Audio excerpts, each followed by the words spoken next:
Ya, Menko Polhukam tegaskan pemerintah akan menambah dana otonomi khusus Papua. Diharapkan penambahan dana otonomi khusus dan pengelolaan yang benar bisa mengangkat masyarakat Papua dari jurang kemiskinan. Menko Polhukam Mahfud MD kembali lontarkan pernyataan menggemparkan, yakni terkait dana otonomi khusus Papua. Menurutnya pemerintah sejak tahun 2001 hingga tahun 2021 ini telah gelontorkan dana hingga 1.000 triliun lebih, namun tidak terserap untuk kesejahteraan rakyat Papua.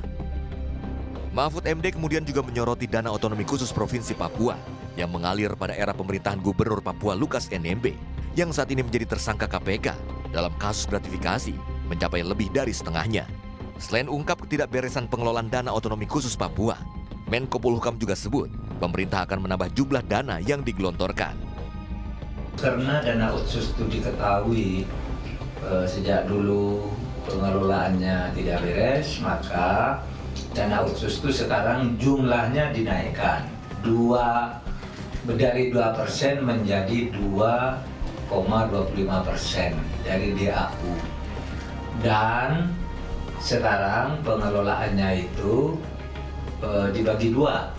Satu ditangani oleh pemerintah pusat sebanyak 1,25%, kemudian yang 1% itu dikelola oleh daerah. Tetapi semua pengawasannya diperketat. Jadi nanti pemerintah pusat akan menentukan tiap proyek apa yang melaksanakan oleh daerah meskipun dananya dikelola oleh pusat, tapi ajukan proposal yang jelas, perencanaan yang jelas, lalu pemerintah pusat setuju, dananya bisa turun, tetapi dengan pendampingan dan pengawasan.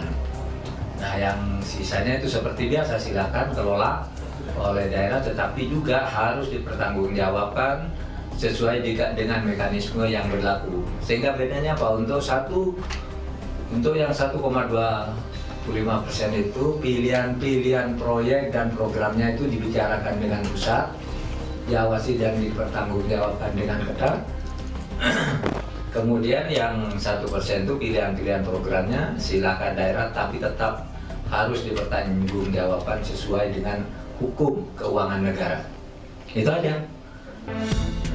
Diharapkan dengan penambahan dana otonomi khusus dan pengelolaan yang benar, kesejahteraan seluruh warga Papua akan semakin meningkat dan menjauh dari garis kemiskinan. Sony Misdananto melaporkan untuk NET.